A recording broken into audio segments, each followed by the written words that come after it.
Assalamualaikum warahmatullahi wabarakatuh. Perkenalkan, nama saya Armini, NPM 1775408, semester 7, program studi Agribisnis Pangan, Fakultas Ekonomi dan Bisnis.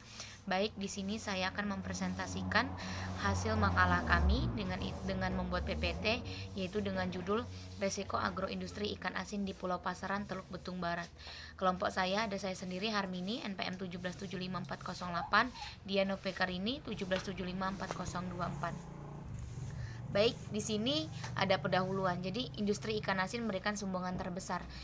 Indonesia merupakan salah satu negara kepulauan atau disebut negara maritim. Dengan demikian, disebut negara kepulauan pasti memiliki sumber daya perikanan yang cukup banyak. Nah, salah satu ikan ini dapat diolah menjadi salah satu khas, yaitu industri ikan asin yang letaknya di Pulau Pasaran. Jadi industri ikan ini khususnya di wilayah Bandar Lampung merupakan agroindustri yang dapat untuk meningkatkan hasil dari ikan. Warga Indonesia dengan kreatifnya berhasil panen. Jadi dengan adanya pengolahan agroindustri ikan ini dapat memberikan nilai tambah terhadap ikan tersebut atau menjadi ikan asin. Next, industri pengolahan di Bandar Lampung menempati urutan pertama dengan persentase rata-rata 27,39%. Dengan persentase ini memberikan kontribusi atau sumbangan kepada Indonesia, khususnya daerah Lampung, terkait dari agroindustri.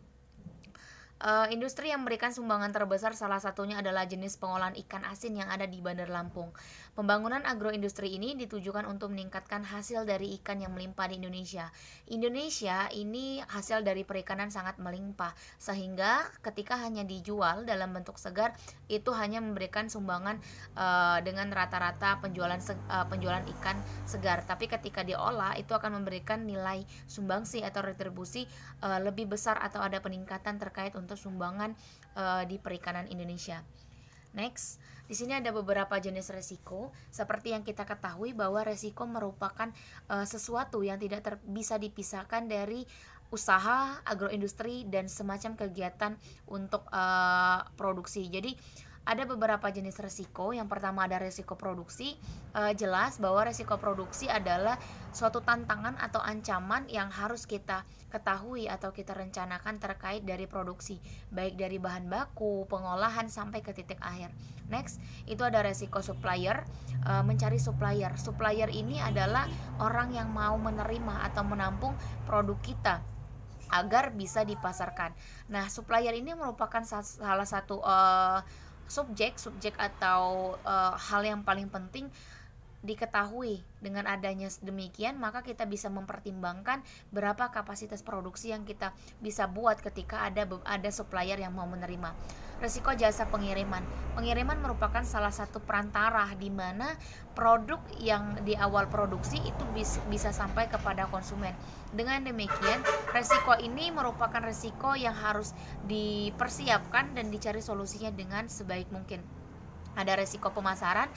Semua jenis usaha, baik usaha produksi, pemasaran, dan kegiatan lainnya, terutama di agroindustri, pemasaran merupakan salah satu resiko yang paling besar, karena bila terjadi tidak efektif atau tidak efisien memberikan penjelasan terkait resiko, maka kerugian itu bisa terjadi saja pada usaha atau agroindustri tersebut.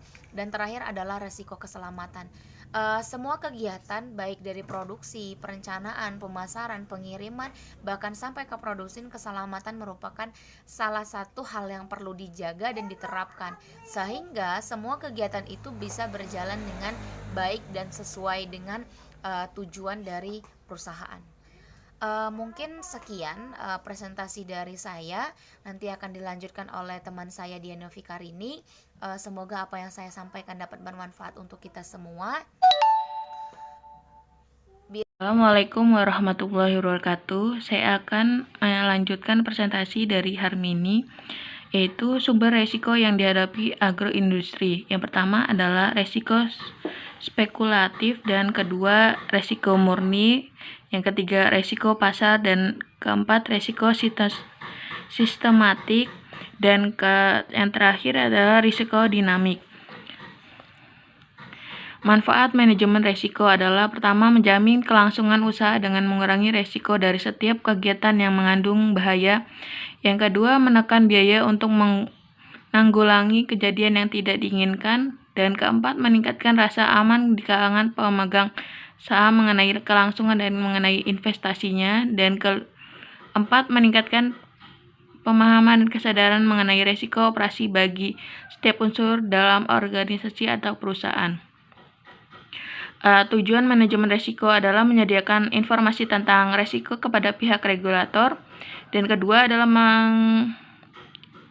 meminimalisasi kerugian dalam kebagian resiko dan sifat uncontrol tidak dapat diterima dan mengalokasikan modal membatasi resiko agar perusahaan tetap hidup dengan perkembangannya yang berkesinambungan dan memberikan rasa aman, biaya risk manajemen yang efisien dan efektif, dan terakhir agar pendapatan perusahaan stabil dan wajar, memberikan kepuasan bagi pemilik dan pihak lain. Dan kesimpulannya adalah risiko merupakan bagian dari terpisah dari kehidupan dalam bisnis produksi ikan asin. Berdasarkan hasil pembahasan bahwa jenis risiko yang dialami oleh agroindustri ikan asin mengalami tingkat risiko dalam kategori jarang dan dalam tingkat kerugian dalam kategori sedang dikarenakan karena agroindustri ikan asin yang ada di gudang lelang ini sangat terkenal dengan perjualan ikan asinnya. Dan terima kasih.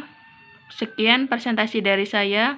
Wassalamualaikum warahmatullahi wabarakatuh. Assalamualaikum warahmatullahi wabarakatuh. Saya akan melanjutkan presentasi dari Harmini, yaitu sumber resiko yang dihadapi agroindustri. Yang pertama adalah resiko spekulatif, dan kedua resiko murni, yang ketiga resiko pasar, dan keempat resiko sistematik, dan yang terakhir adalah risiko dinamik.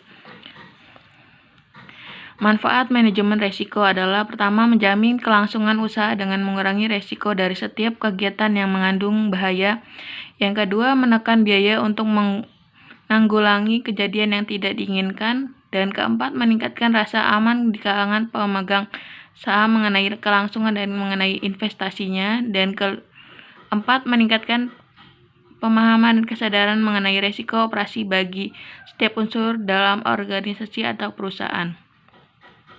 Tujuan manajemen resiko adalah menyediakan informasi tentang resiko kepada pihak regulator. Dan kedua adalah meminimalisasi kerugian dalam kebagian resiko dan sifat uncontrol tidak dapat diterima dan mengalokasikan modal membatasi resiko agar perusahaan tetap hidup dengan perkembangannya yang berkesinambungan dan memberikan rasa aman, biaya risk manajemen yang efisien dan efektif, dan terakhir agar pendapatan perusahaan stabil dan wajar, memberikan kepuasan bagi pemilik dan pihak lain.